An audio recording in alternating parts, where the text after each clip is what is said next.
Olá, meus amigos, olá, minhas amigas, vós que me acompanhais pelas redes sociais, sabeis que quando eu estou aqui para fazer um vídeo é para ajudar vocês. Essa é a minha incumbência diante do Eterno. Eu quero falar de um estudo muito peculiar ao povo remanescente de Israel. Para quem o Salvador veio? Há um verdadeiro paradoxo sobre esta questão. Desde tempos remotos que os pregadores anunciam que o Salvador veio para salvar a humanidade. Todos pregam que o Messias, o Filho do Eterno, a quem eles denominam de Jesus, veio salvar e perdoar os pecados de todos os homens que se arrependerem. Não vou falar para religiosos, pois jamais acreditarão em minhas dissertações, por mais plausíveis que sejam. As verdades que prego vêm do alto para um povo especial chamado remanescente de Israel, e não para a religião. Quero falar sobre perdão de pecados. Pregadores falam de perdão, mas tudo que falam não passa de utopia. O mundo religioso vive desde Constantino, fundador da religião católica evangélica, até o século XXI, uma verdadeira utopia, ou seja, um projeto irrealizável, que nunca vão chegar ao fim. Uma invenção de Constantino, o imperador de Roma, que virou religioso e contaminou o mundo com seus dogmas mitológicos. Há centenas de anos, as nações religiosas vêm permeando uma trajetória de vida metafísica em busca de um lar eterno ensinado pelos chefes de igrejas utópicas, cheios de pregações fantasiosas, imaginárias, ilusórias e irreais. Mas tudo isso porque não receberam o privilégio do dom da interpretação para descobrirem que as Escrituras não foram escritas para eles. Digo isso e vou provar, não com o intuito de aparecer, mas de capturar o remanescente que está dentro da religião. Vamos ao primeiro exemplo. Pregadores mentem dizendo que quando um deles fazem uma confissão aceitando Jesus como Salvador, os pecados dessa pessoa são perdoados imediatamente e o nome dessa pessoa é escrito no livro da vida, lá no céu. Que mentira infame! Nunca um profeta ou um apóstolo, ou mesmo o Messias, falou uma besteira dessas. Para quem não sabe a verdade sobre esse assunto, é que o Messias é salvador dos judeus, principalmente dos judeus. Gentios entraram no plano predestinativo do Eterno por fazerem parte dessa verdade.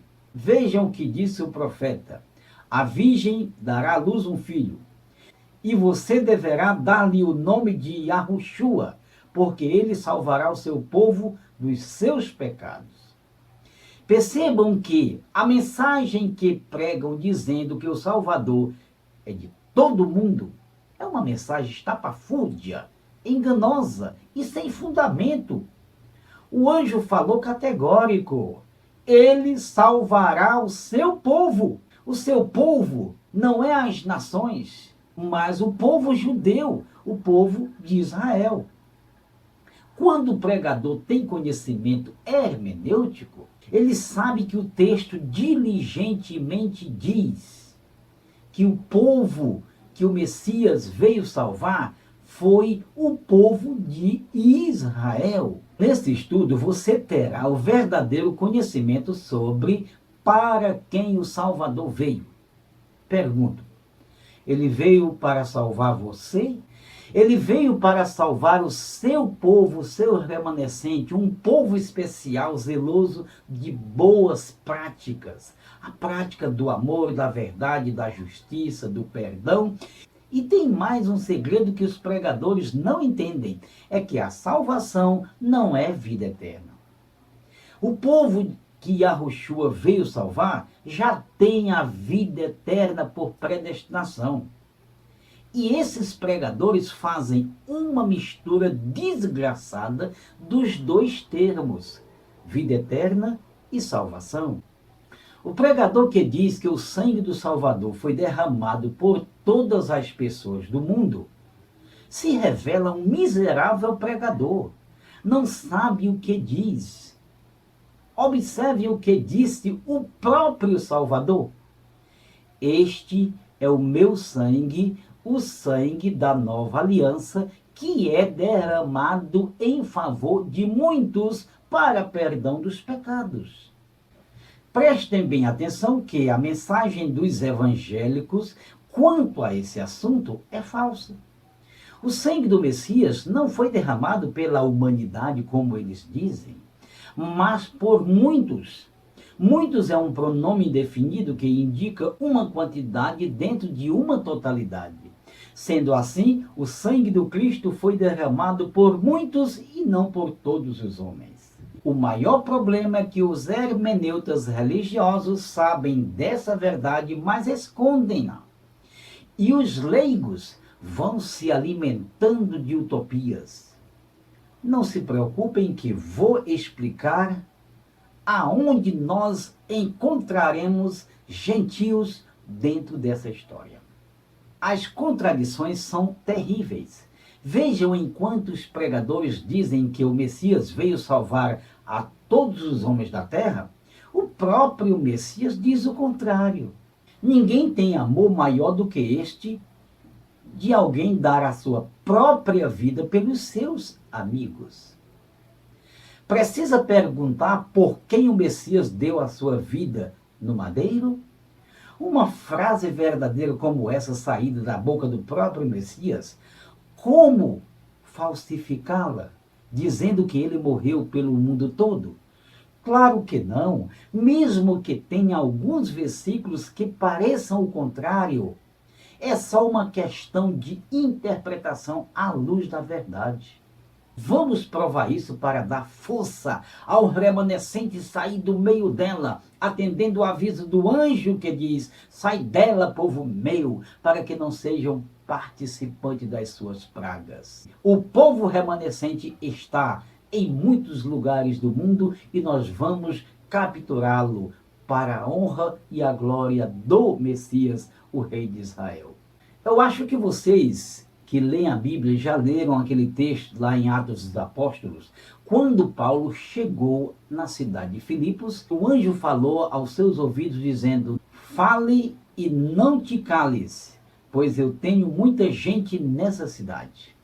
Percebam que a pregação de Paulo não seria para todos os homens da cidade, mas para capturar homens especiais, escolhidos, que residiam naquela cidade. Esse povo por quem o Messias deu a vida vivia escravo da lei dos mandamentos carnais.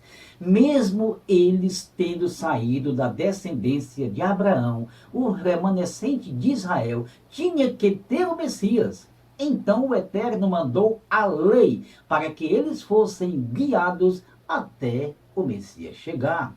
Veja como está escrito em Gálatas capítulo 3, versos 24 a 25. Assim a lei foi nosso guia até chegar ao Cristo, para que fôssemos justificados pela fé. Agora, porém, tendo chegado à fé, já não estamos mais sob o controle do guia.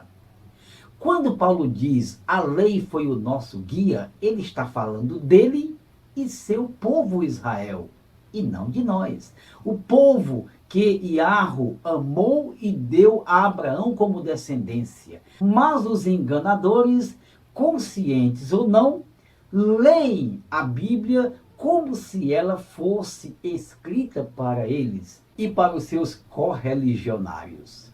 Vejam o que Paulo diz deles, judeus, que esperavam o Messias. Todavia, Iarro, que é rico em misericórdia, pelo grande amor com que nos amou, deu-nos vida com Cristo, quando ainda estávamos mortos em transgressões. Os falsos pregadores leiam um texto desse para os que nada sabem e enganam dizendo que eles estavam mortos em delitos e pecados. Ora, para quem sabe a verdade e sabe fazer uma interpretação hermenêutica à luz da verdade, sabe que Paulo estava falando dele e de seus irmãos israelitas que esperavam o Messias. Nada tem a ver com essa gente religiosa de Constantino. Observe o que Paulo diz em Colossenses capítulo 1 e verso 14. Em quem temos a redenção, a saber, o perdão dos pecados. É muito triste presenciar enganadores lendo um texto como esse para pessoas que nada têm a ver com a mensagem e fazem todos acreditarem que o texto fala deles. A falsa promessa de perdão dos pecados. Paulo fala do perdão dos pecados deles, israelitas, remanescentes, o povo de Iarro. Ou será que essa gente não lê Mateus capítulo 1 e verso 21, que diz que o Messias veio salvar o seu povo e não a você, brasileiro? Caia na real, esta é a realidade. Esta é a voz da capturação dos remanescentes. Amigos, a religião enganou a todos. Tudo o que vocês ouviram e aprenderam até hoje na religião é mentira. A Bíblia jamais foi escrita para nações diferenciadas de Israel, mas somente para o Israel remanescente. Veja o Salmo 147, e verso 19, e tire a sua conclusão. Ele revela a sua palavra a Jacó, diz o salmista, os seus decretos e ordenanças a Israel. Ele, Iarro, o Deus dos céus, nunca fez isso a nenhuma outra nação. Nunca endereçou as suas leis a nenhuma outra nação. Todas as outras nações desconhecem as suas ordenanças. Aleluia, diz o salmista, louvai a Iá. Talvez você esteja se perguntando, e o evangelho também não veio para os gentios? Claro que veio. Não como os falsificadores pregam dizendo que tem salvação para todos os homens da terra, mas o Senhor escolheu um povo remanescente dentre os gentios também. Para estes veio também o Salvador. Veja o que diz o apóstolo Paulo aos Efésios capítulo 6 e verso 3 a 6. Certamente vocês ouviram falar da responsabilidade imposta a mim em favor de vocês pela bondade de Iarro, disse o Paulo. Isto é, o mistério que me foi dado conhecer por revelação, como já lhes escrevi em poucas palavras. Ao lerem isso, vocês poderão entender a minha compreensão do mistério do Cristo. Esse mistério não foi dado a conhecer aos homens de outras gerações, mas agora foi revelado pelo Espírito Santo aos santos profetas e apóstolos, significando que, mediante o Evangelho, os gentios são co-herdeiros com Israel, membros do mesmo corpo e co-participantes da promessa do Cristo. Por essa evidência é que eu e você estamos aqui, gentios também eleitos juntos com Israel. Estes não são de religião da terra. Só um exemplo para vocês não esquecerem e entenderem por que o remanescente está vivendo dentro das religiões. A religião judaica foi um guia dos remanescentes de Israel, uma espécie de suporte espiritual para assegurar espiritualmente o remanescente até se encontrarem com o Messias físico. Na história espiritual, o remanescente do presente também precisaria de uma religião para os conduzirem até a chegada do Messias, e isso já começa a acontecer. O Messias está chegando e a religião entregará os remanescentes para o Messias. Isto é simbolicamente porque o judaísmo não conheceu o Messias físico e nem a religião católica evangélica reconhece o Messias espiritual, porque ela tem um Messias falso, engendrado pelos gregos, Jesus. Concluindo, perguntamos ao telespectador: quem recebeu ou receberá o perdão de pecados? Pode deixar comigo, eu respondo. O perdão de pecados foi criado por Yahweh para o seu povo escolhido, para que tivessem condição de reinar com o seu filho, o Messias. A forma de ser perdoado não se inicia por se convencer a uma religião, pois nem mesmo o remanescente que está na religião recebeu perdão de pecados, só porque fez uma manifestação dizendo que estaria aceitando o Salvador. Não, o perdão acontecerá na vida do convertido ao Messias, consoantemente na medida em que ele vai tomando conhecimento da verdade do Messias e vai se desenvolvendo na habilidade de o servir. A partir do momento em que o remanescente começa a praticar o perdão ao que o ofende, o amor aos que precisam do seu afeto, a praticar justiça e verdade, a partir daí o pecado será arriscado do seu livro de vivência espiritual. Observem o que Pedro diz: o contrário do que os religiosos ensinam. Arrependei-vos, pois, e convertei-vos para que sejam apagados vossos pecados. O resultado do arrependimento é a não prática dos erros. A conversão é a troca de identidade. O convertido não mais cometerá pecados. Assim ele prova que é uma nova criatura, exercendo nova identidade espiritual. E por ser remanescente, recebe o perdão da parte do Criador. Para concluir, vejam comigo as qualidades de um remanescente e veja se você as tem. Sofonias capítulo 3, verso 13. O remanescente de Israel não comete injustiça, não fala mentira, não há engano em sua boca e não vive com medo de nada. É isso. Então essa é a verdade, doa a quem doer. Quem quiser falar comigo, me adicione no meu Facebook, Ivan Lopes, e eu estou aqui para ajudar. Tchau, tchau, e por hoje é só.